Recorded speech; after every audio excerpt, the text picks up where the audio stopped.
There's just something beautiful, peaceful, serendipitous about a fresh sheet of ice. And on the first day of training camp, the Vegas Golden Knights are making their way onto the surface at City National Arena for this pause-induced NHL training camp.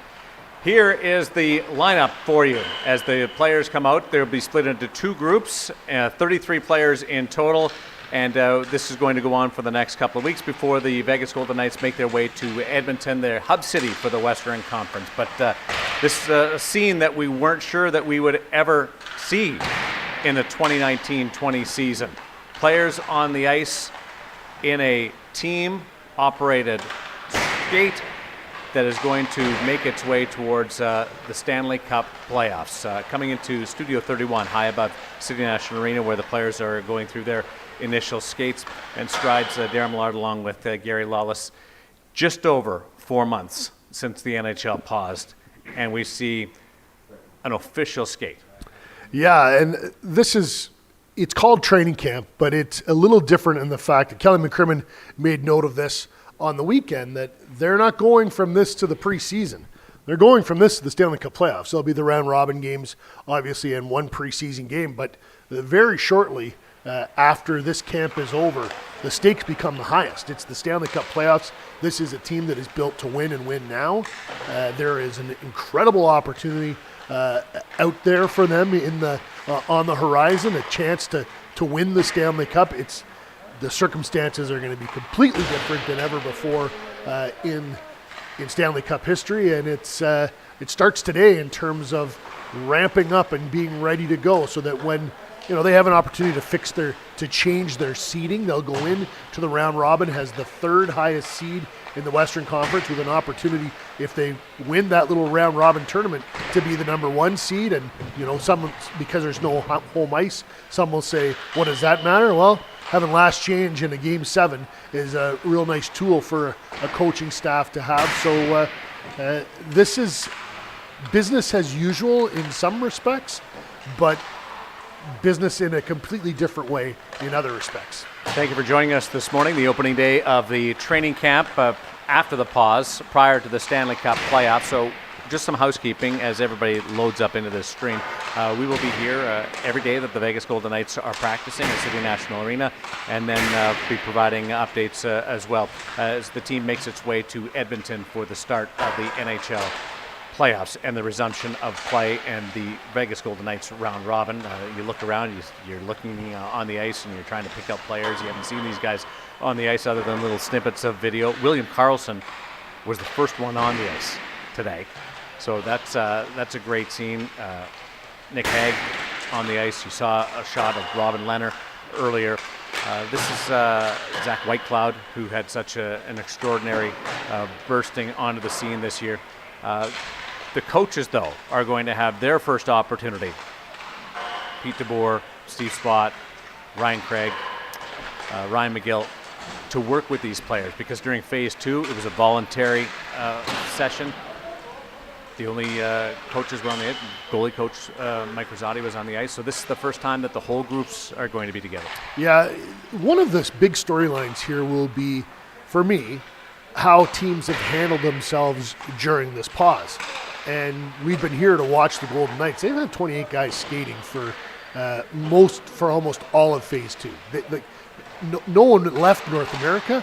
Only a handful of guys left Vegas for an extended period of time. Most of the players stayed here, and I think the training staff did an excellent job sort of mobilizing immediately after the pause was announced, making sure players all had equipment that they could put in their garages at home, bikes, weights, et cetera, so they could all train as much as they could during Phase 1. But once Phase 2 got going and players were able to skate, there was a massive buy-in, almost complete buy-in from the Golden Knights group. And that's not the same all across the NHL. There were lots of players just reported to their teams over the weekend, and that wasn't the case in Vegas.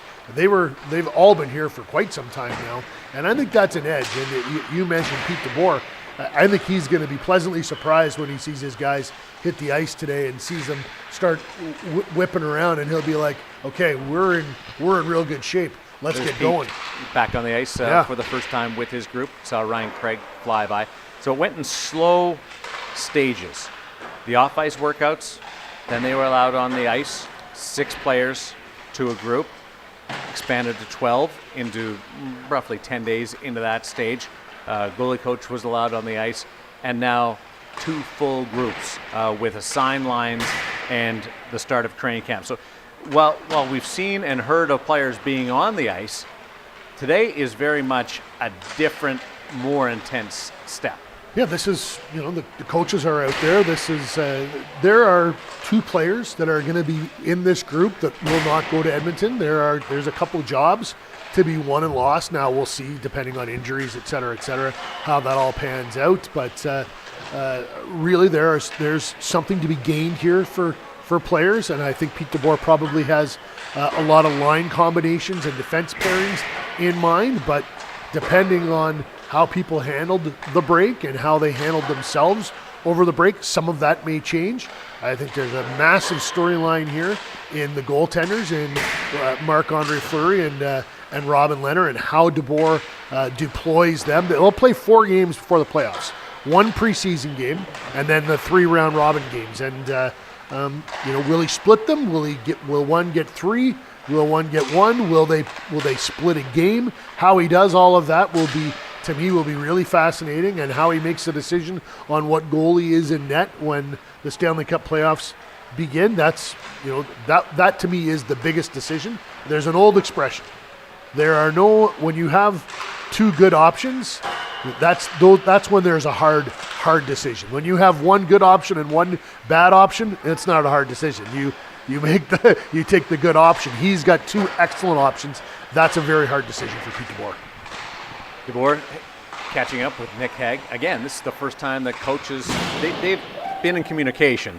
Pete DeBoer's done a great job of that in handling a lot of the back and forth with his players, especially through that initial stage, and then keeping up to date with them throughout phase 2. But this is the first time that they've seen each other in a long time, 4 months. Yeah, though the players have been in the facility. They took the weekend off, but this is the first day the coaches were allowed back into the facility. We should mention Jay Millette, who is the director of sport performance for the Golden Knights. He's been in charge of implementing the NHL protocols, and it's been real strict around here. I think he's done an excellent job, and that's another huge storyline, Darren. The Pittsburgh Penguins have 9 players that they held out of practice today. None of them have tested positive for COVID, but they had a exposure to someone who does have COVID. The team learned of it on Sunday, and they immediately said, okay, we're going to keep all 9 of you guys out until we've been able to test you and find out if you're positive or negative. So that's a big safety measure. Well, that storyline of how a team arrives in Edmonton and what kind of shape they're in, whether or not they've had players that are injured or players that test positive, that's a massive storyline, and we'll see how that goes for Vegas. How good is that sight? Pete DeBoer gathering the players at center ice, starting out the practice and a drill. It's something you witness thousands of times through the course of a winter. But this one, it's the first time, and again, it's a step that we weren't sure we were going to get. We're here. It's significant, should be acknowledged, and they're back to business. Yeah, and just for our viewers, in case they're looking out here and they're going, where's that guy, where's that guy? There are 2 sheets of ice here at City National Arena, and half the players are on, we're showing you sheet A. Sheet B is the other sheet, and we don't have a camera there, so we can't show you what's going on there, but that's the players that you see here are on this side, and the players that are on the other one, they're on the other one. Doing line rushes, breakouts, just to get the feet moving. But Pete DeBoer, I would be shocked if he didn't go into this thing running, not waiting to go through a couple of practices and get everybody up to speed. But you're going to see the lines that he likes, you're going to see the combinations that he likes, and you're going to see a lot of game-like situations. Yeah, well, this will be, in some ways, will be the longest training camp these guys have ever been in as pros. Like, normally, it's 2 or 3 days, and then it's the preseason starts, and you play 7 or 8 preseason games, and there are practices interspersed. This is going to be 2 weeks, 2 straight weeks of practice, so I'm not sure what Pete has planned. We haven't spoken to him, so it will be interesting to see how this all unfolds and what he has in store. You want to make sure that you don't get groin and hip injuries are the ones that happen sort of really early on in a training camp as a result of guys going at a pace that they're not used to. Something pops. I think you're going to want to try and protect against that a little bit, but you're right. You also have to get up to a real high level quickly. People will be watching Robin Leonard and wondering where those new pads are that he dropped the other day on social media. If you have a question like that, and we'll probably try, if we can, ask Robin about it afterwards, let us know. Drop us a line through your social media channel, and we'll try to be as interactive as we can through today and this process as we go through the next couple of weeks of Phase 3 and training camp prior to the resumption of play in both Toronto and Edmonton. Eastern Conference in Toronto, where those 12 teams will gather, and the 12 teams from the Western Conference in Edmonton. 4 teams, the top 4 teams in the Western Conference, will participate in a round robin, as Gary mentioned, determining the seeding for the first round of the playoffs, and the teams 5 through 12 will be involved in best of 5 series. That's pressure. Yeah, those will be a very interesting series, and 8 of those teams that will fall out, they'll go back into the NHL draft lottery and have an opportunity to. The number 1 pick is still available, and that will be really interesting because one of those teams potentially could land that slot, and they're playoff teams. The NHL has determined that those best of 5 series count as playoff series. Your points and your games played will count as playoff games on your career totals, and that's another storyline that I think will be really interesting to talk about as the summer goes on, and just lots of. I think the NHL has done a brilliant job getting us to this point, and there's just lots of stories still to unfold. Thank you for joining us on this live stream of the opening practice of the training camp prior to the return to play for the Vegas Golden Knights at City National Arena. Darren Millard and Gary Lawless here in Studio 31. We're overlooking Sheet A, and Robin Leonard in goal for this group.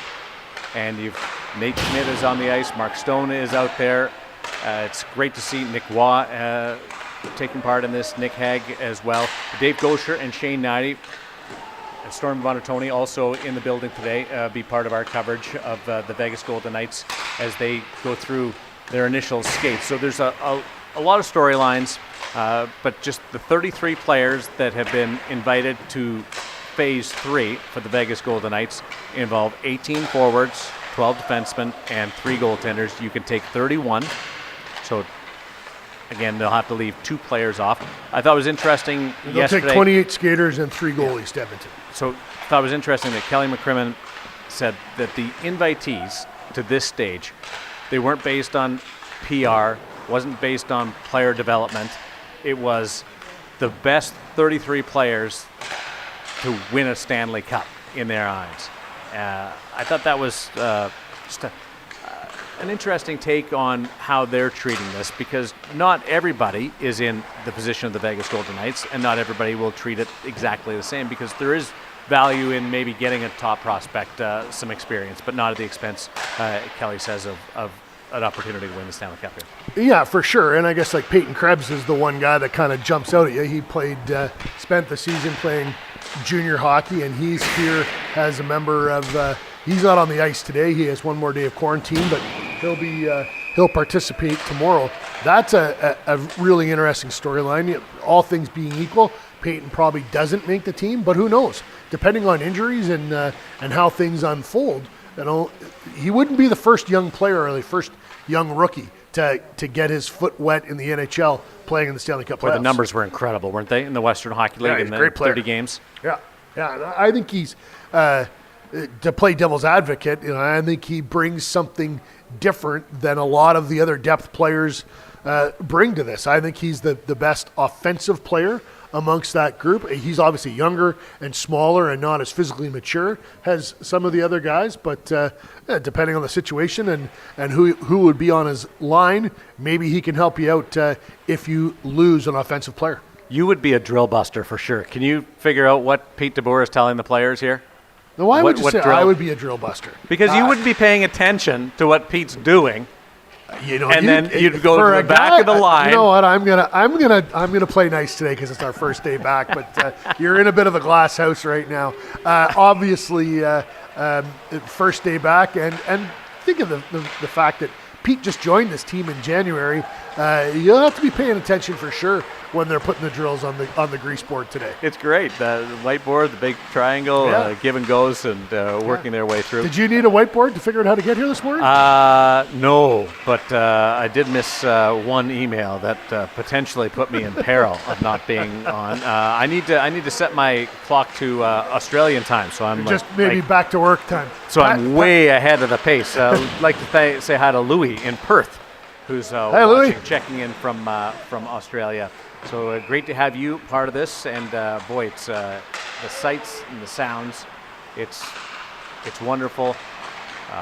We'll be following storylines from around the league as well as we gear our way towards the return to play and that first exhibition game in Edmonton. But this is great to see. We should note that today, up until 2:00 Pacific time, 5 Eastern, players have the opportunity to opt out. They can say, for whatever reason or no reason at all, that they have determined that they're not going to play. And there's been a handful of players across the NHL have already exercised that option. Kelly McCrimmon was asked about it on the weekend. He said he did not have any indication that any of his players would opt out. But listen, if you have a family member that is immune deficient, if you're immune deficient, for whatever reason, there's good reason to not participate in this event if that's the way one feels. And certainly Travis Hamonic, I guess, to me is the best example. We saw his statement on the weekend about why he wasn't going to play. His daughter had a difficult respiratory illness this year, and he didn't want to put her in any danger, and has decided not to play. And I was listening to Brian Burke, a longtime NHL general manager, this morning. He was doing on some radio up in Toronto, and he said, as a GM, you have to make that message clear to your players. If you aren't comfortable, there's no shame in saying no. Alex Tuck ripping one in, low glove side. Yeah, Tuck, Pacioretty, and Stone, 3 guys that were not with the club due to injury when the pause started back in the middle of March, and all 3 of them are on the ice in front of us right now. Give you an opportunity just to take in a bit of the atmosphere as well. We'll pause and let you eavesdrop on what's happening. Ryan Craig now at the whiteboard. This the first time I've ever done a live broadcast of a practice, and I'm not going to lie to you, it's awesome. It's great.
You're watching a live stream of the Vegas Golden Knights' initial practice training camp prior to the return to play for the National Hockey League in this 2019-2020 season. Hello to everybody watching on YouTube, Facebook, Twitch. It's awesome. We're enjoying this immensely. Darren Millard along with Gary Lawless here in Studio 31. Robin Leonard in goal as the team goes through drills mapped out by assistant coach Ryan Craig in this case.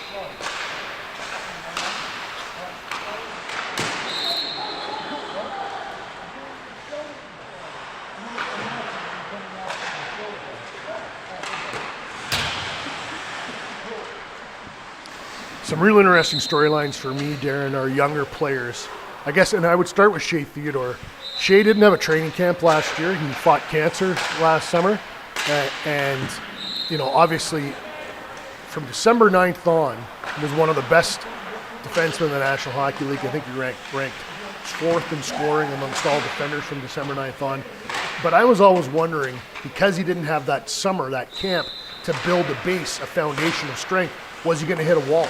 And now he's been given that reprieve. He's been given, as you said, 4 months to really train and build on what he was able to do. And I think he's going to come back confidence-wise. He'll come back at that point where he was dominating. And Pete DeBoer had there was an increase in ice time for Shea Theodore under Coach DeBoer. He used him, he used him like a number one, like a true, pure number one. Any major circumstance that was taking place out on the ice, Ryan McGill was calling 27 and Shea Theodore was going over the boards. And then when they paired him with Alec Martinez, they really developed into just a fantastic 1-2 punch. And I think you're going to see there's no tomorrow here. This is bang, you hit the ground running. I think Shea Theodore will be redlining. I think he'll be playing, 25, 26 minutes a night, and they'll be, if they go to overtime, you're going to see him get up over 30. This, to me, that pause, Theodore, I think, is really going to be able to take advantage of it. Two other guys, Zach Whitecloud and Nick Waugh, they became NHL regulars before the pause. And Nick Waugh, we get a chance every once in a while to talk to the players, when no one else is around. And Nick is deferential. He's very humble. And then there's just this little point where you realize, yes, he's saying all the right things, but he's also thinking something else. And what he's thinking is, I don't want to be a third-line player. I want to be a dominant player. He's big. He's great in the draw. He's got excellent hockey sense. And he moves better, I think, than people give him an opportunity to. If you go throughout his history, this is one of the best midget players ever in the history of the Quebec League. He played for Team Canada at the World Junior level. He won a Calder Cup with the Charlotte Checkers. He was dominant in that Calder Cup final. And now he's gotten to the NHL and just, he's taken a little bit of a bite, but I think he wants the whole sandwich. And I'm really excited to watch how he returns. And I would put Zach Whitecloud in almost the exact same category as Nick Waugh. Zach is a quiet player, but he plays with confidence. He's smart. He's big. He can move the puck. I think you're going to see a lot of growth from him as well. Your point about other players and their respect for Nick Waugh is well made. Mark Stone is one of the biggest fans of Nick Waugh.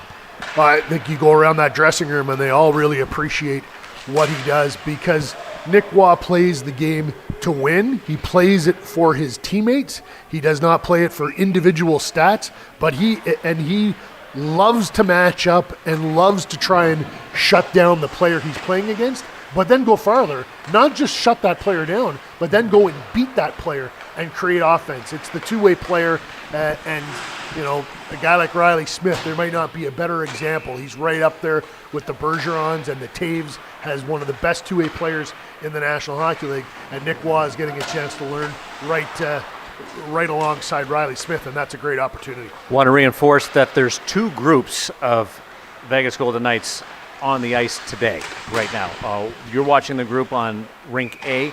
There's another group on Rink B, so if you're looking for your favorite player, you don't see that player, there's another group going through the paces with the rest of the coaching staff over on Rink B.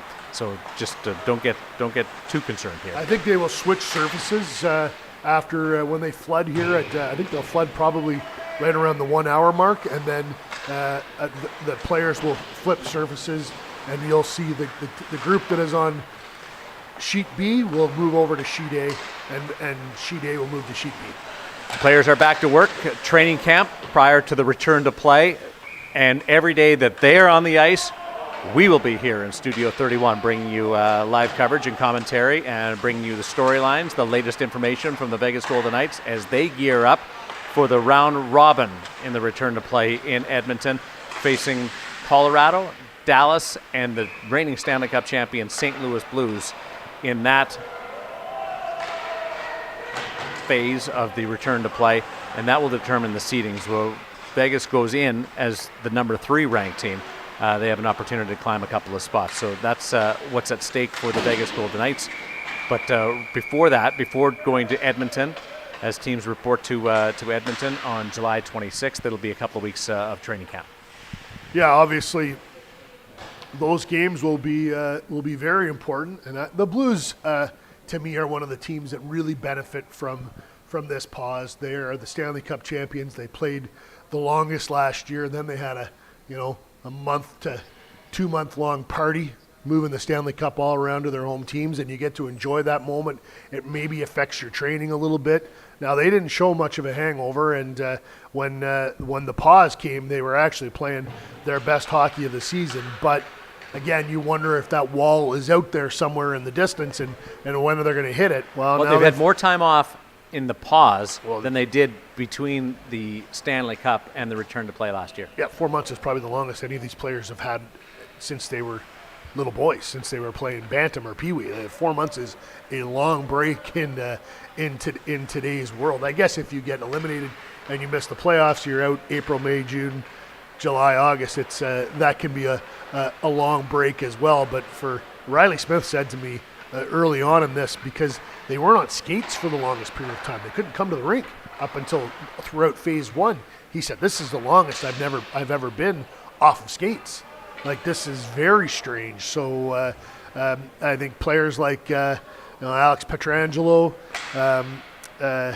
Alex Steen, some of the older players there in not Jay Boomeister, but some of their older players, this is an opportunity for them to regroup and Ryan feel better. O'Reilly, who lost so many minutes. Exactly. Yeah. Braden Shen, who's getting up there. And I can't believe I'm calling him one of the older players, but Yes. he is.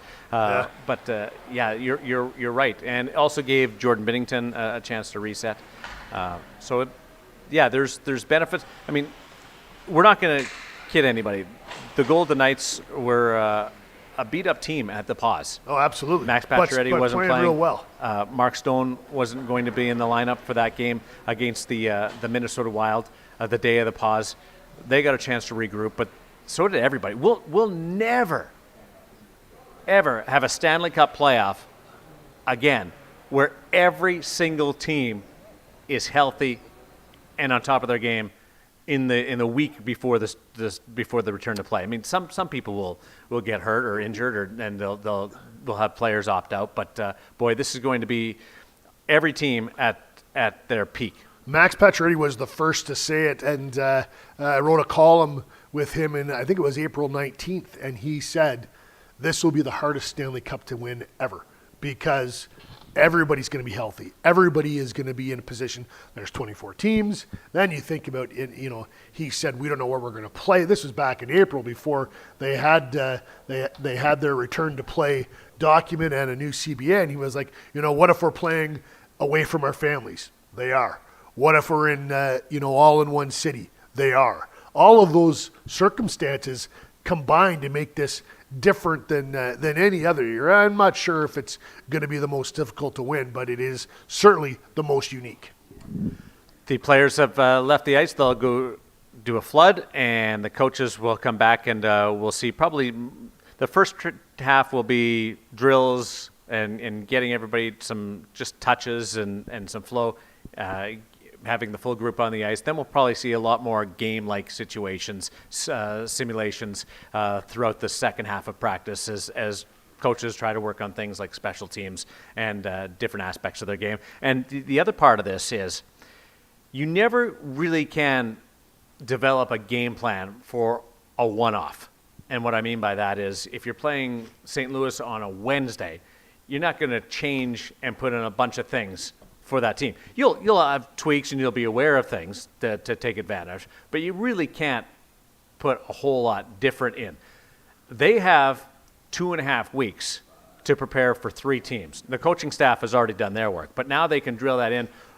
Game specific for the Dallas Stars, St. Louis Blues, Colorado Avalanche. I think that's going to be a really intriguing thing to watch, to see how much different or what types of strategies they put in place for those specific opponents. It's been interesting. Pete DeBoer, in texting and talking to him during the pause, he never once flinched in terms of returning to play. It was always when and soon. And I think that was a decision, a leadership decision made by him, that he wanted his players to all have in the back of their minds, we are going to play again. We are not, this season, there's no chance that this season is going to end, because how they handled that pause, that today makes all the difference. How you got to today, if in the back of your head there was a seed of doubt, and that meant that you took every Thursday or Friday off from your training, you're not as good today as you could have been. And I think DeBoer made that decision right from the very beginning, not to say, hey, we're gonna act like we're playing again, or we're gonna think that we're playing again. It was, we are playing again. And that to me permeated right down, and we were around. We saw these players and how serious they took their training, their dryland training, and then when they had the opportunity to get back on the ice, boom, almost immediately they were all here and all on the ice. That is the mental and physical approach during the pause got you to where you are today. And I don't know how you gauge it across the NHL, but I'd be willing to bet that the Vegas Golden Knights are right near the very top in terms of mental and physical preparation for today's skates. First session has been completed. The players will take a break as the Zamboni comes out and cleans up the ice, and then they'll go back out for another session here on the first day of training camp. Prior to the return to play, Darren Millar, Gary Lawless here in Studio 31, Stormy Buonantony, Shane Knighty, and Dave Gaucher are also here at City National Arena. Glad you're with us, and we'll be here throughout this lead up to the return to play. I want to say hello to the Stormy Buonantony fan club that is watching this live stream. Massive. And thousands, I wonder, tens of thousands, hundreds of thousands. I wonder if they know that it's Stormy Buonantony's birthday today. She's, I think, 22 today. Just a shade over. Really? Yeah. All right. Just a shade over. Always guess low with a birthday for me. So happy birthday to Stormy Buonantony, and hello to the Stormy Buonantony fan club tuning in today as you watch on all our social platforms, and I hope you're enjoying this. It's just a welcome sight, and interesting to see how they're going to go about this. The different players that the Vegas Golden Knights brought in, 18 forwards, 12 defensemen that have been brought back. Yeah. Almost double what you dress. So that's an interesting storyline for sure, because I think, when they finished, the pairings were Theodore Martinez, McNabb Schmidt, and then White Cloud and Holden. So you've got Derek Englund, you've got John Merrill, Nick Hague, all of those guys. I think those 3 players would be the next up in terms of depth and who would go in. But then you've got Jake Bischoff and some of these younger players that Jimmy Schultz that have been around the organization for a bit and looking for their first opportunity. I think Derek Englund is a really interesting storyline. Will Derek, will he play again? Is he the next guy up? How will he have used the pause in terms of getting an opportunity to rest and get a little bit more jump back in his legs? Obviously, he's a veteran guy, a smart player, a player that's hard to play against. That's an interesting story for me for sure. First shift has been completed. Gary Lawless and I will be here for the next couple of minutes, and then Shane Knighty and Dave Gaucher will take over, providing the perspective from the broadcast booth and what the Vegas Golden Knights will experience. Shane will be able to talk about sitting out for a long period of time, what they go through on the first time back, how long it takes a player to really get back into the groove and feel it again, where you're at the stage of where they were at the pause. And maybe it will take a couple of games before you're at that stage. Shane, we've spent quite a bit of time with him during the pause, doing lots of work, and has been really sort of firm or... Why? You can't even say that without smiling. Shane has been sort of just play. Has been I've heard that out of his mouth more than once. He doesn't have a lot of time for the, it's going to take me a while to get back going. This is an opportunity to win the Stanley Cup. This is what you get paid to do, and this is another opportunity. So I'll let Shane speak for himself when he comes on later. But I happen to agree with that stance. Yes, you've been off for 4 months, and that's a unique set of circumstance. But look at the positive of it. You're not hurt. You're going into the Stanley Cup playoffs without any injuries. You don't have any of those nagging bumps and bruises that you pick up over an 82-game regular season. This is a chance to hit the ground running, and you get 16 wins. 16 wins, and you're a Stanley Cup champion, and that's really what has to be the focus moving forward. 16 and then a couple. You could lose all 3 of those. You need 16 wins. Yeah. Once Vegas is in the playoffs, right? They all they need to do is win. No, but it's weird. You could win. They could lose their preseason. Yeah. They could lose all their round robins, and then they could win 16, and they'd be the Cup champion. So if Shane was a restaurant owner and he had his menu, do you know what would be on it? A big piece of meat, steak, and a chunk of potato. There'd be no white rice, potatoes. But there'd be no like dressing it up and making it look pretty or anything like that. He is just what meat are you talking about? He cooked dinner for us recently. It was delicious. He's what you get, what you see is what you get, and he wants them just play. And yes. And you know what they're doing? They're playing. They're back out here for the first practice. You saw Mark Stone was out there. Rom Leonard was out there. The second group has made their way onto the ice. Look at Zach Whitecloud skating up. Just for some of these players, it's the first time because they've been in different groups, yes. And they've been separated because when one group comes in, they have to clear out, disinfect, clean. And then the other group comes in. It's the first time that they've had a chance to interact. So it's kind of cool to be a fly on the wall and be able to witness that a little bit. But Oscar Dansk out in the ice as well. He was on the bench there. Yeah, this will be a big day for the entire organization in terms of going through those safety protocols and doing as much as they can. I don't think you can underscore it too heavily here. Getting to the bubble is the next big challenge, and you want to get there with as many healthy players as possible. So you want to avoid injury, and you want to avoid COVID, and I think that's a huge storyline across the whole NHL. Make sure that the next 2 weeks you're going to the rink and then you're going home.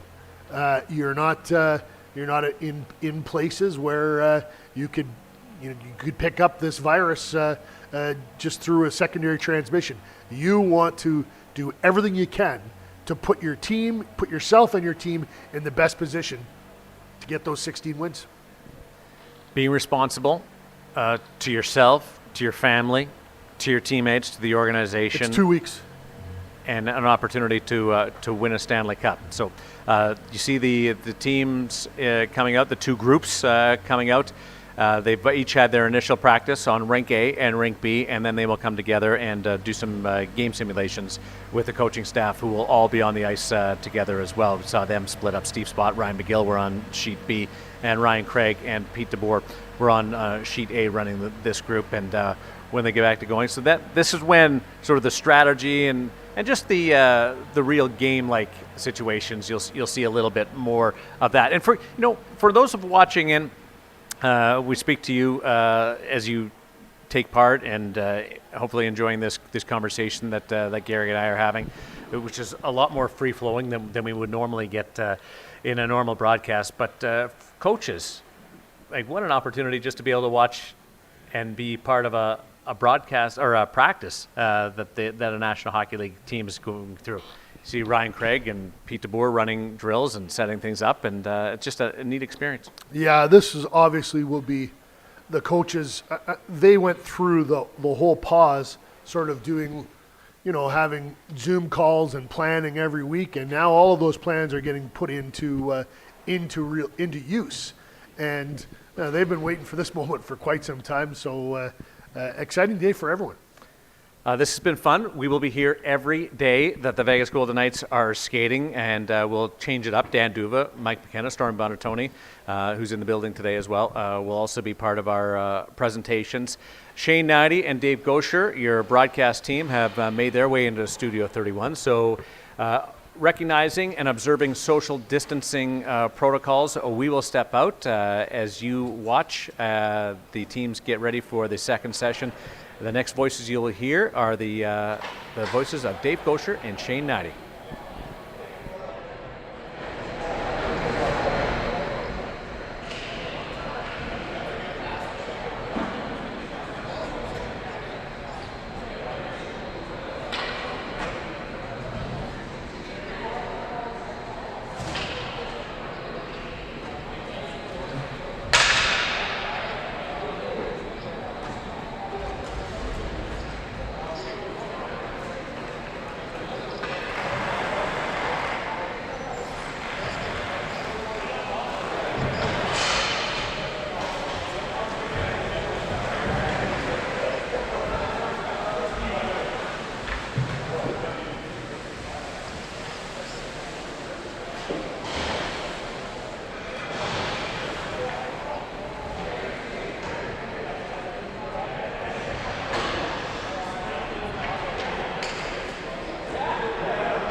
Well, hi again, everyone, and welcome to the VGK Training Camp Bulletin on all of our social media channels, Twitter, Facebook, YouTube, and there's another one. Twitch. I can't read my own writing. That's the voice of Shane Hardy, and mine's the voice of Dave Gosher.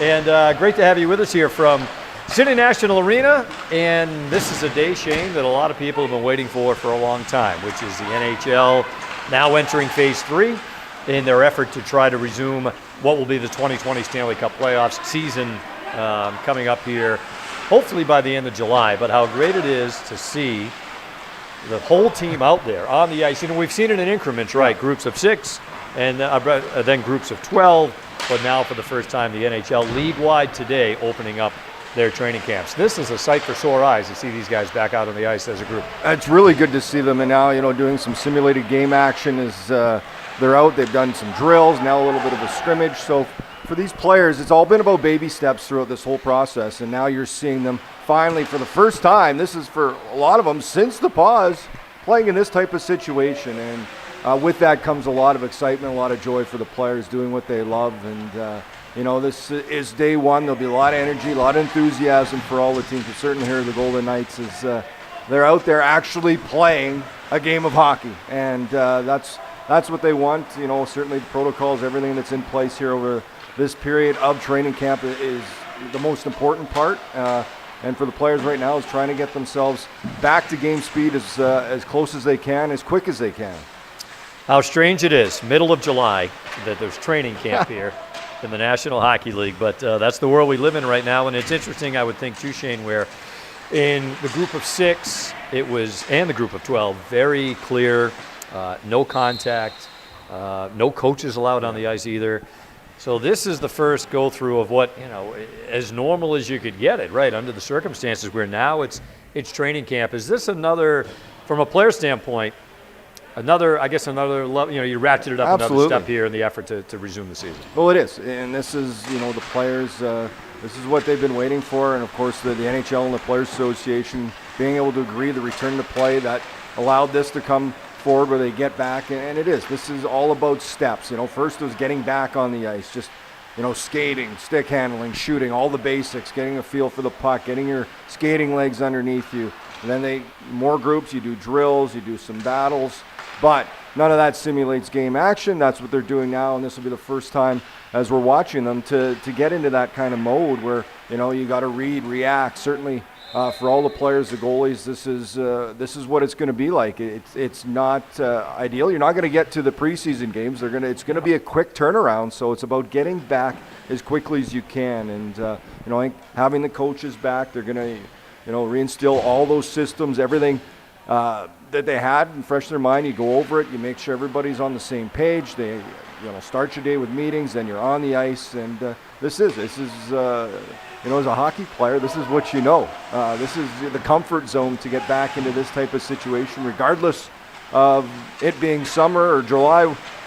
They're excited to play the game, and I certainly know that this Golden Knights team, these players have stuck around Vegas with this reason. I think they're going to be one of those teams that's really ready to go.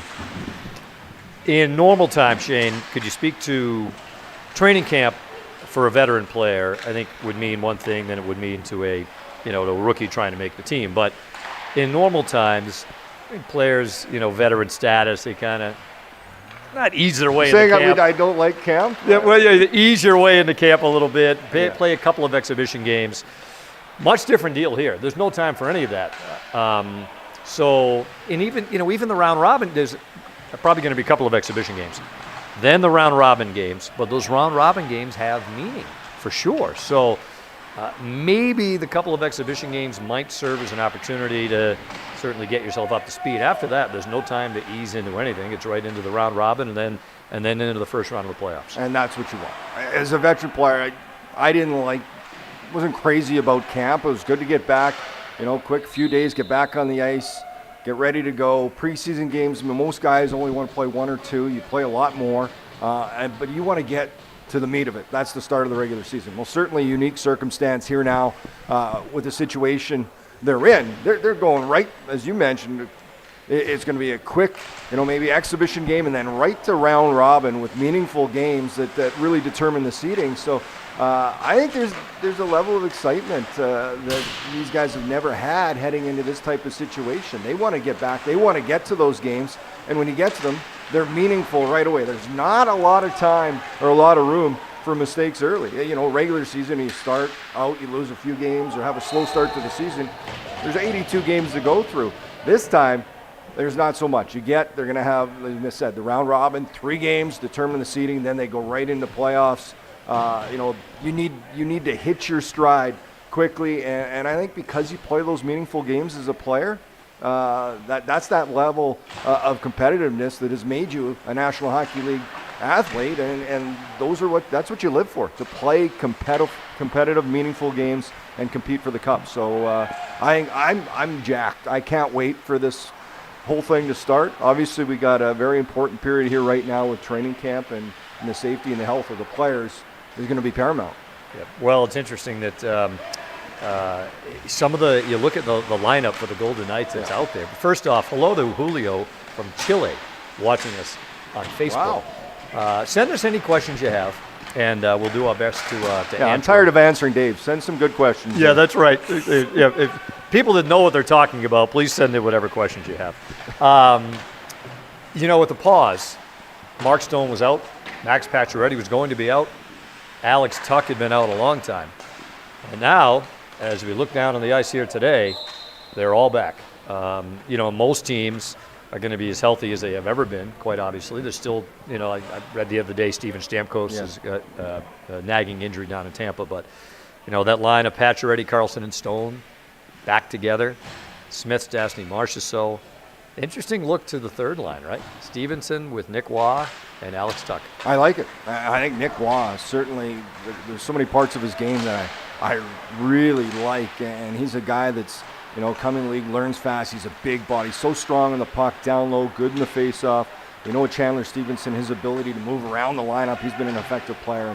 And it's Alex Tuck, who's had a tough season, battling injury, couldn't really get to his game, but I think this has been a real good thing, not only for him physically, but I think mentally, to kind of reset, refocus, get ready. And I think that third line, it's an area we talked about all year. They needed to find something, and you said it off the top, health. They haven't had a full complement of players healthy and ready to go, and hopefully it stays that way when they do get to the games. But certainly the lineup looks as the strongest we've seen it, and a big part of that, you have Stone, Pacioretty, Tuck, as you mentioned, back at full health, back ready to go. And you look at the lines they've been able to create. That was maybe the only one we were kind of wondering how it would, the third and fourth line. They got Nick Cousins between Reeves and Carrier. That's going to be a real energy line.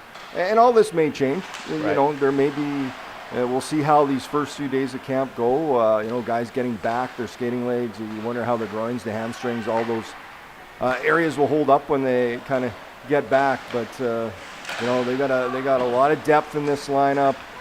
You like the top 4 line. They got a lot of defense that can step up. So it's a good, and a luxury right now for all coaches, especially Pete DeBoer, to be able to have that many players and to kind of look at different combinations. And I'm sure they have. They've been having coaches meetings, remotely to stay sharp in case there was a return to play, in case they got to this moment, and now they have. So they've really had a real good chance to evaluate. And now Pete DeBoer, also to mention, his first training camp. He's coached 22 games, but now has his first camp with the players, which I think has been great because he's been able to, through those games, see what he has and maybe tweak, make a couple of changes, adjustments, and now, enforce them here in training camp. Something he really had to do on the fly, right? When he took over in mid-January, trying to implement changes he'd like to see in the team, how he wanted the team to play from a system standpoint. You mentioned the fourth line chain of Will Carrier, Nick Cousins, Ryan Reeves. Of course, Tomas Nosek had been in the middle of that fourth line for a good portion of the season. But the Golden Knights, as you mentioned, if you go back to training camp in September until today, had never been completely healthy at that forward position. So now, knock on wood, they are, and that's competition for jobs. Nick Cousins had played predominantly third line left wing in the short window before the pause. Same 6D that we ended with, right? McNabb and Schmidt, Martinez and Theodore, Holden and Whitecloud. But that's all subject to change here, and it'll be interesting to see how it pans out because you've got they're cramming in games in a short period. You're going to need depth. Yeah. for sure. So you're going to need, in normal times, you would need depth to go through the gauntlet of the Stanley Cup playoffs, let alone what we're dealing with right now. You lived through a lockout in the NHL in 04-05, right? So you know, and that was where they missed the whole season. Not fun. You know what that's like. So what was to come back from a long layoff like you had then, and what these guys are dealing with right now? What was that like, and what do you think it's been like for them in a different scenario? Well, that year I ended up going and playing, minor league hockey just to get back on the ice. It's tough to take a whole year off. I think the one thing, and now conditioning's, certainly, there's a level of conditioning you need to get to, and I think now the players are certainly on top of that. Their health and nutrition, the way they look after themselves and get ready to make sure when they put the skates back on, they're as good a condition as they can be. Then then you go to the next step of getting back to getting on skates, conditioning your body, skating, stick handling, getting the rust off, the timing back, and then the next level of that is bringing in contact and read and react situations, which is only simulated in game play. So I think you can get back to it quickly. You need a certain amount of time, but these guys, as I mentioned, I think especially now the way they look after themselves, the way they're in great shape. These athletes, and they're able to get back quickly. There's certainly drills. They've been able to. Said they started in small groups, so a lot of them have been on the ice a while now, especially here because so many guys stayed in Las Vegas. But I remember that first game's a little shaky. The first period when you come back after a long layoff like that, but instincts kick in. You start to feel better, and I think by that first game they play, by the end of it, it's good to get it out of the way. And usually by that second game, you feel a lot better. And you hear that from players when they come back from even an injury or something. They got to get through that first game and then start to feel real good after that. Well, the Golden Knights going through a scrimmage here at City National Arena as we continue along with our Golden Knights training camp bulletin. Great to see these guys back out on the ice, and this is one of 30 other teams that are going through the same drill throughout the National Hockey League on this, the 13th of July. Phase 3 beginning in the NHL in the hopes that they will be able to resume the Stanley Cup playoffs. Maybe there was word that they would travel to the hub city, Shane, I guess in a couple of weeks. Right? Edmonton for the West, Toronto for the East. And then, full credit to everyone for, I can't imagine the work that had to be done to get to this point. The CBA part is one part of it, which I'm always leery to get into too much because I think it makes people's head. Yeah. What's that? Have you read the new CBA? Every page. It gives you an ice cream headache. But that's one thing. The effort to keep everyone safe, the testing, the protocols that not only the Golden Knights, but every team in the league has had to go through. I can't imagine the meetings and the detail they had to go through to what is paramount to keep everybody safe. And let's face it, there have been positive tests from teams around the league. The Golden Knights have not had that, knock on wood, but there's protocols in place to make sure that you can keep players safe. Stringent testing, that's going to be done as well. And, there's a certain amount, if you got to keep fingers and legs crossed, that this is going to be okay. And they're going to be able to move forward and do this and award the Stanley Cup this year. Well, and I think once they get to the hub cities, all that protocol's in place. That's why, real important stretch right now, and real responsibility and spotlight on the players right now to make sure they do everything they can on their own as a group, as a team. And we've talked about this, I think, last week. Justin Williams of the Carolina Hurricanes spoke about it, a veteran player in the NHL, about how important it is for them to have accountability, for guys to be smart, to look after, to be safe during this training camp period, so that they can get to that secure bubble in good health. Because once they get there, that's locked down, that you're in there. There should be, hopefully zero chance of anybody getting the disease. But until then, guys got to, come to the rink, go home, be smart about what they do, where they go, how they interact. That's on the players right now during this period as they get ready in preparation to head to the hub city. And there have been, and we should mention, players that have, and not only in the NHL, but in other sports, that have decided to opt out. I think of Travis Hamonic, Sven Berchi, there's some others. Until 5 p.m. Eastern today? Yeah, 5 p.m. Eastern today, and for their own reasons, which certainly all fine and well. But the overwhelming majority of the guys, this is something they feel is they're good to go. And as you mentioned, these next 2 weeks, because right now there's I don't want to say there's no stringent rules. I mean, you want to be smart, mask up, the whole 9 yards. But still, there's not a strict quarantine here. Once they get into that bubble, and it could be for 2 months. If your team goes all the way, it's going to be 2 months if you're going to make it to the final. But from this window to the next window in phase 4, that's going to be phase 3 is critical right now for these players and credit Kelly McCrimmon spoke about it yesterday on his Zoom interview about singling out the staff of the Golden Knights, the training staff, Jay Millett in particular, how they've been able to maintain health. They've been very strict on the rules for these players and guidelines to follow. They're sanitizing, cleaning, testing, all that's taking place here as the players come in the morning as they switch out, and that's going to be the way of the world right now. That's the normal. You have to get used to it, and I think the players respect that. So it's credit to them if they can stay on that path, be smart, and eventually then they get to go and play the game. That's going to be the most normal thing for these guys, is getting on the ice and playing that way. They'll be doing it without fans, so there's going to be a certain amount. We talk about us doing, if we do a broadcast, how it's going to look and how you simulate that excitement. Well, a lot of it's going to have to come from the players on the bench, the chatter, the excitement. You've got to really kind of create that energy yourself as a team, as being an individual. If you're not a guy who speaks a lot, you're going to have to become more vocal on the bench during the games to try and create that energy level as much as you can.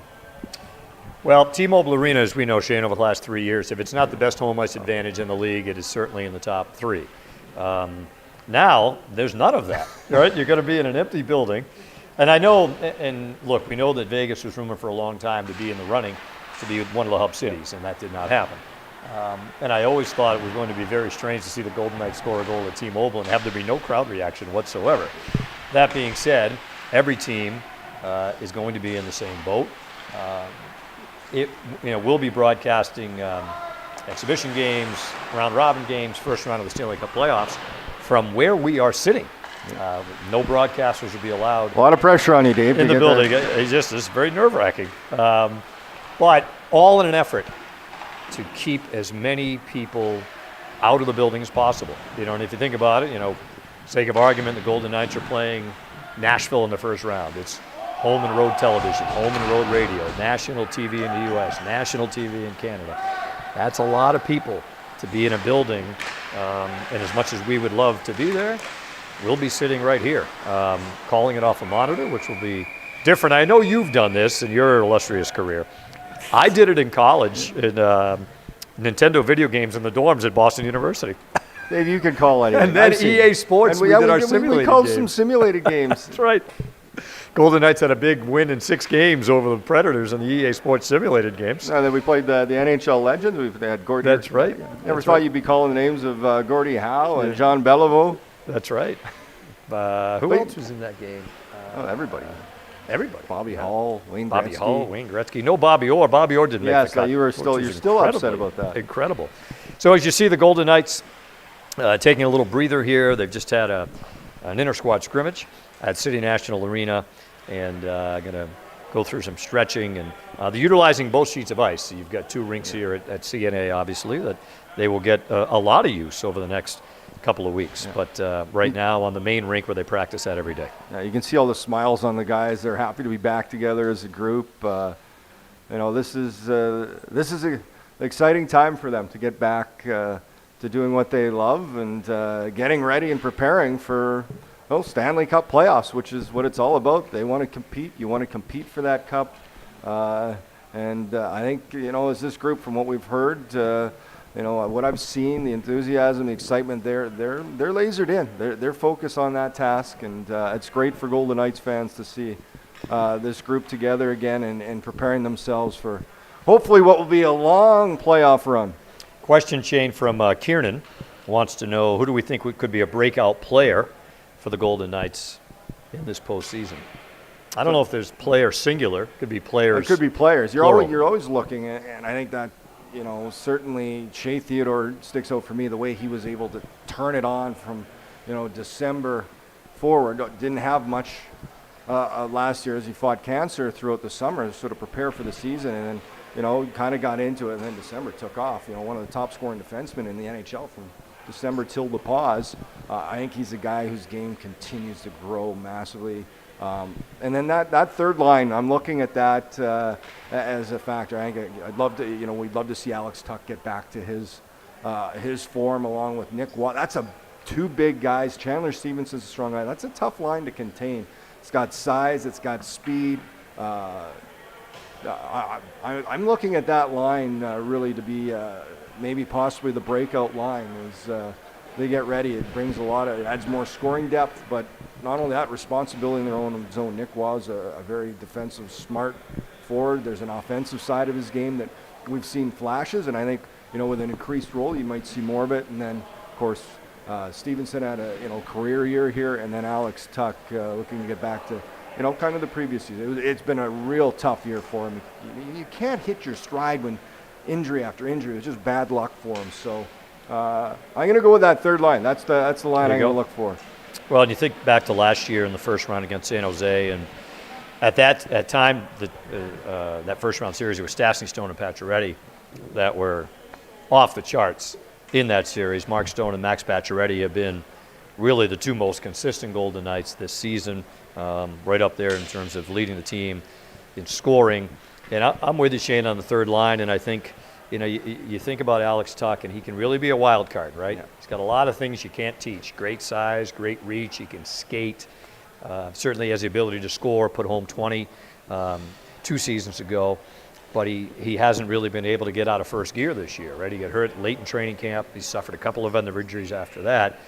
But, what a new lease on a season it would be for him. Well, and that's what I was saying. That he's been able to wash all that away. I think, and that allows him to mentally refocus throughout this. Now, first off, he gets back to 100% health, and now, last season is long forgotten for him. He can focus and build off positives, knowing what he can do, and head into this phase 4 with a completely better mindset. Well, the Golden Knights here at City National Arena, downtown Summerlin. Dave Gosher with Shane Knighty. Of course, you had Darren Millard and Gary Lawless here for the first half of our VGK training camp bulletin.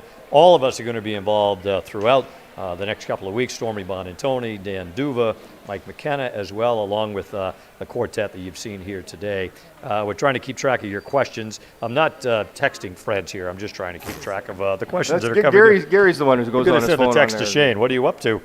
But the team right now is starting to finish up, as you can see here on the ice at City National. So a big step for the Golden Knights, a big step for the National Hockey League here today as they try to come off pause and hit the play button and return to play, which hopefully, just to reiterate some of the important dates, right?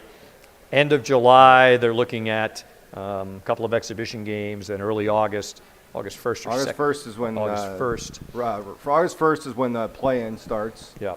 I think right now the Golden Knights, they have that first game, was it August 3rd against Dallas. Yeah. 3rd, 6th, and 8th, the Dallas, St. Louis, Colorado. And then playoffs begin after that. So you see the seed. Very important games to see where the Golden Knights can seed themselves heading into round 1. If you go all the way, Game 7 of the playoffs, Game 7 of the Stanley Cup Final will be October 2nd.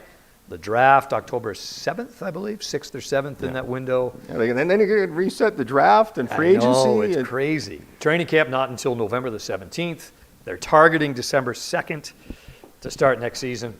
But again, that's all down the road. And, what's in front of us right now, of course, the NHL today entering phase number 3 in their hopes of resuming their season and getting into the 2020 Stanley Cup playoffs. So that'll do it for us. And our thanks earlier to Darren and Gary. And, of course, you'll see us here for the next couple of weeks and then beyond as we get going back once again as the NHL looks to resume its season. So thanks for tuning in to our Golden Knights Training Camp Bulletin on all of our social media channels. And we'll talk to you next time. Stay safe.